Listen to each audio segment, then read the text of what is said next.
हाँ जी, तो अब हम स्टार्ट कर रहे हैं जो हमारा फंक्शनल स्ट्रक्चर है उसके एडवांटेजेस एंड डिसएडवांटेजेस को। तो देखिए जी, फंक्शनल स्ट्रक्चर के कुछ एडवांटेजेस हैं और आपको पता है एडवांटेजेस हैं किसी चीज के तो कुछ डिसएडवांटेजेस भी होंगे। ठीक है, तो वन बाय वन सबसे पहले एडवांटेजेस को देखते हैं हमारे फंक्शनल स्ट्रक्चर में। अगेन आई रिकॉल कि फंक्शनल स्ट्रक्चर क्या है।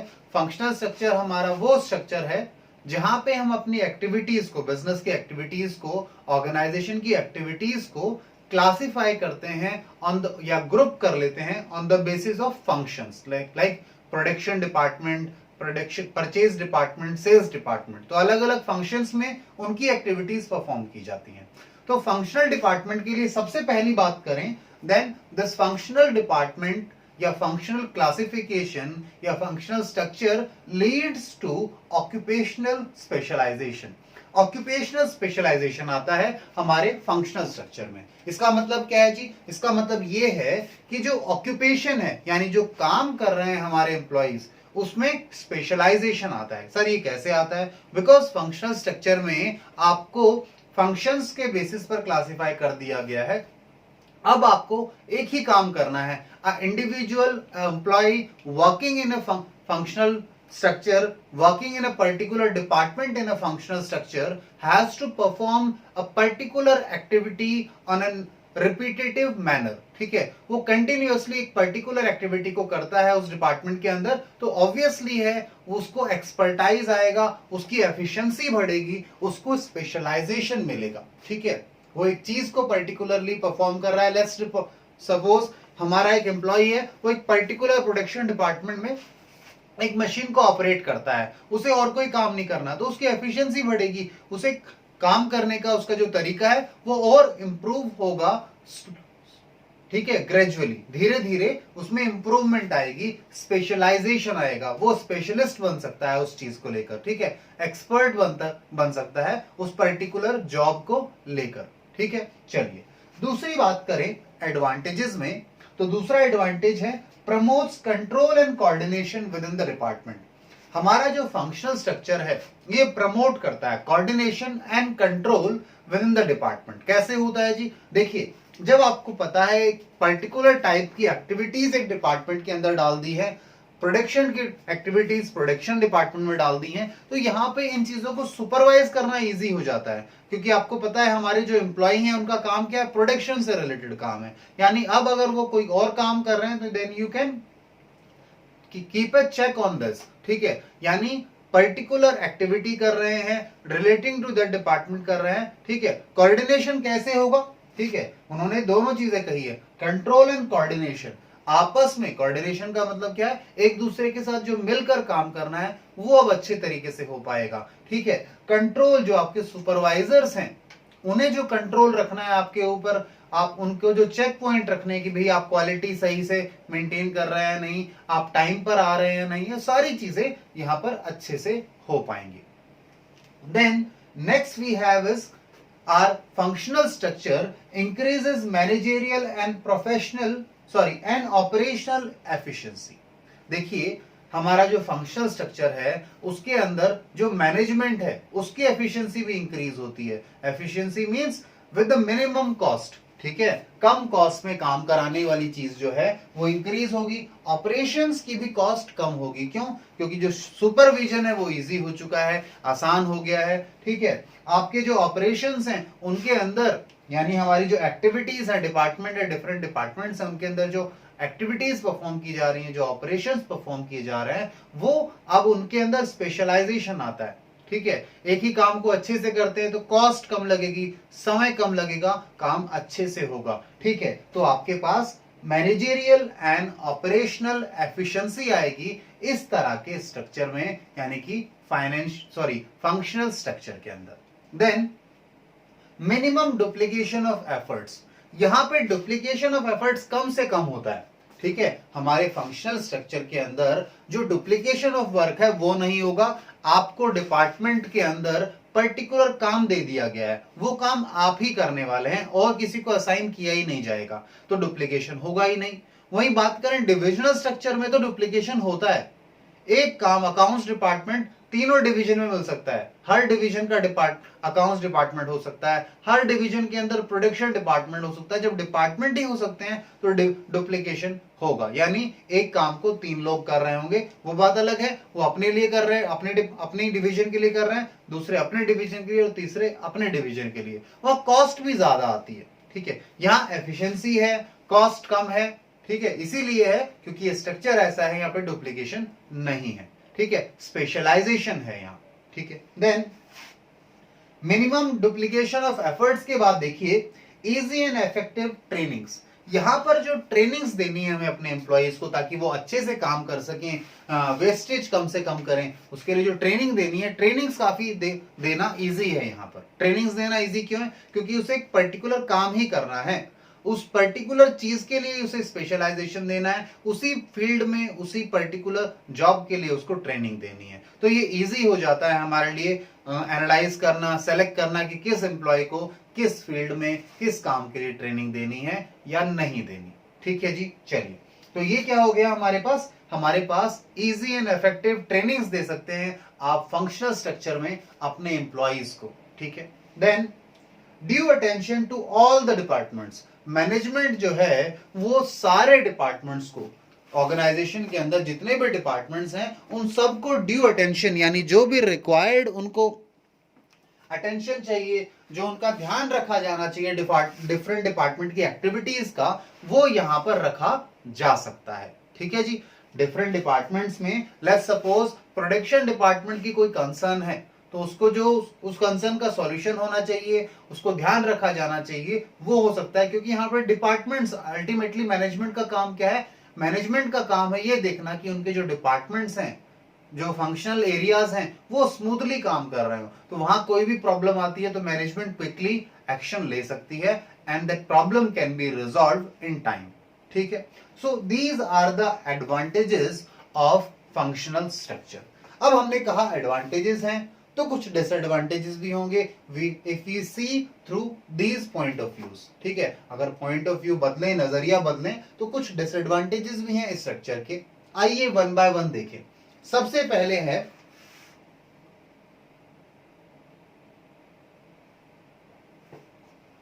हाँ जी, सबसे पहले है दैट द फंक्शनल स्ट्रक्चर, ठीक है, जो फंक्शनल स्ट्रक्चर है कहता है ये लेस इंपॉर्टेंस देता है ओवरऑल ऑर्गेनाइजेशनल ऑब्जेक्टिव्स को। जो आपके मेन ऑब्जेक्टिव थे जिसके लिए आपने सारा काम करना है, फंक्शनल स्ट्रक्चर में हम अपने ओवरऑल ऑब्जेक्टिव्स पर उनको ध्यान नहीं दे पाते, उनको इंपॉर्टेंस नहीं दे पाते। क्यों नहीं दे पाते?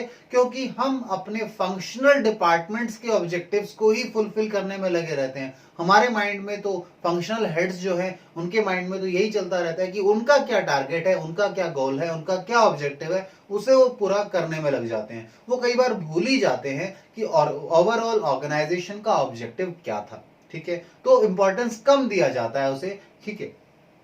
अच्छा, मैंने यहां पे एक वर्ड छूट गया मेरे से, gives less importance to organizational overall. यहां पे एक वर्ड मिस हो गया, ओवरऑल लिख लीजिएगा, ओवरऑल, यानी जो ओवरऑल पूरी ऑर्गेनाइजेशन का जो ऑब्जेक्टिव है वो कई बार उसको इंपॉर्टेंस नहीं मिल पाता। रीजन मैंने बताया इसका सीधा, क्योंकि जो फंक्शनल हेड्स हैं, जो डिपार्टमेंट्स हैं हमारे, उनके जो हेड हैं वो अपने डिपार्टमेंट के ऑब्जेक्टिव्स को पूरा करने में लगे रहते हैं, ठीक है। तो उसके कारण उनका ध्यान जो मेन ऑर्गेनाइजेशन का ऑब्जेक्टिव है उसे पूरा करने में कई बार इतना इंपॉर्टेंस नहीं दे पाते उसे वो। जैसे प्रोडक्शन डिपार्टमेंट का ऑब्जेक्टिव है ज्यादा से ज्यादा प्रोडक्शन करना, अच्छी क्वालिटी को मेंटेन करके रखना, वो उस पर फोकस करते हैं। सेल्स डिपार्टमेंट का ऑब्जेक्टिव हो गया ज्यादा से ज्यादा सेल करना, ठीक है। तो इस तरीके से वो अपने अपने ऑब्जेक्टिव्स में लगे रहते हैं, उनको ही पूरा करने में उनका समय चला जाता है। तो वो ओवरऑल जो ऑर्गेनाइजेशन का ऑब्जेक्टिव है उसको इतना ध्यान, उतना इंपॉर्टेंस नहीं दे पाते। Then second is problem of coordination. Coordination की काफी बार दिक्कत आती है। मैंने आपको बताया जो ऑर्गेनाइजेशनल हेड्स हैं, जो फंक्शनल हेड्स हैं हमारे, जो डिपार्टमेंटल हेड्स हैं हमारे, उनमें कई बार प्रॉब्लम आती है कोऑर्डिनेशन की। क्यों? क्योंकि वो जो डिपार्टमेंट्स हैं हमारे यहाँ पे, जो फंक्शनल क्लासिफिकेशन है, इसके अंदर वो सब लोग अपने काम में स्पेशलाइज्ड है। वो कई बार दूसरे डिपार्टमेंट की प्रॉब्लम को समझ ही नहीं पाते कि उनके साथ क्या प्रॉब्लम आ रही होगी। यानी वो कोऑर्डिनेशन नहीं कर पाते। सेइंग अब उनका जो अपना खुद का ऑब्जेक्टिव है, उन्हें वो ध्यान आता है कि भैया मुझे तो अपना ऑब्जेक्टिव पूरा करना है, ठीक है, समझ रहे हैं। तो वो अपने ऑब्जेक्टिव को, अपने फील्ड में जो स्पेशलाइजेशन की बात कर रहे हैं वो उस पर फोकस करते हैं, वो दूसरे डिपार्टमेंट के साथ कोऑर्डिनेशन कई बार नहीं कर पाते। तो इन जनरल कई बार ऐसी प्रॉब्लम आती है कि जब फंक्शनल डिपार्टमेंट्स हैं तो डिपार्टमेंट्स अपने काम में लगे हुए हैं, उन्हें मतलब ही नहीं है दूसरे डिपार्टमेंट से, they are not properly coordinating, सही से तरीके से उनके साथ इंफॉर्मेशन का फ्लो नहीं हो रहा है, कम्युनिकेशन प्रॉपर नहीं हो रहा है, ठीक है। जब इंफॉर्मेशन का फ्लो नहीं होगा, कम्युनिकेशन अच्छे से नहीं होगा एक डिपार्टमेंट का दूसरे डिपार्टमेंट के साथ, तो दिक्कतें आती हैं, ठीक है। तो ये भी एक डिसएडवांटेज है हमारे फंक्शनल स्ट्रक्चर के अंदर, ठीक है। इसके बाद नेक्स्ट हमारे पास है जी प्रॉब्लम ऑफ, नहीं सॉरी, इनफ्लेक्सिबिलिटी। इनफ्लेक्सिबिलिटी भी हमारे लिए एक इश्यू है। क्यों है इनफ्लेक्सिबिलिटी इशू और कैसे है एक इनफ्लेक्सिबिलिटी हमारे यहाँ, पहले तो ये देखें इनफ्लेक्सिबिलिटी कैसे आ जाती है, तब हम बात करेंगे कि डिसएडवांटेज है। देखिए जी, हमारे यहाँ पे फंक्शनल स्ट्रक्चर में हम अपने डिपार्टमेंट्स को फंक्शन के बेसिस पर क्लासिफाई करते हैं, एक्टिविटीज को फंक्शंस के बेसिस पर क्लासिफाई कर देते हैं, डिफरेंट डिपार्टमेंट्स बना देते हैं जिन्हें फंक्शनल डिपार्टमेंट्स का, जैसे purchase department, sales department, production department. अब यहाँ पर जो एम्प्लॉइज काम कर रहे हैं, they are concern about, they are specialized into particular activities. उन्हें आप और कोई डिपार्टमेंट का काम दोगे, they will not be able to do it. क्यों? क्योंकि उन्हें उस काम का एक्सपीरियंस ही नहीं है। आप सेल्स डिपार्टमेंट के इंडिविजुअल को, पर्सन को, एम्प्लॉय को आप परचेज डिपार्टमेंट में डालना चाहो, then he will not be able to cope up, ठीक है। क्यों? क्योंकि वो काम हमेशा कहां कर रहा था, दूसरे डिपार्टमेंट में कर रहा था, उसको नॉलेज उसी डिपार्टमेंट की है, उसे दूसरे फंक्शनल स्ट्रक्चर में, दूसरे डिपार्टमेंट में जाने के लिए जो उसे नॉलेज चाहिए, जो उसे काम आना चाहिए, वो नहीं आता, ठीक है। चलिए, तो इसीलिए अब क्योंकि वो काम नहीं आता उसे दूसरे डिपार्टमेंट का, तो आप एक एम्प्लॉय को एक डिपार्टमेंट से हटाकर दूसरे डिपार्टमेंट में मूव ऑन करना चाहते हो, तो वो पॉसिबल नहीं हो पाता हमारे यहाँ पर, ठीक है जी। तो ये इनफ्लेक्सिबिलिटी आ गई, आप इनफ्लेक्सिबल है इस चीज को लेकर कि आप इजीली मूव ऑन नहीं कर सकते उस चीज में, दूसरे डिपार्टमेंट में। तो ये हमारे लिए क्या बन गया जी, डिसएडवांटेज बन गया। Then conflict of interest.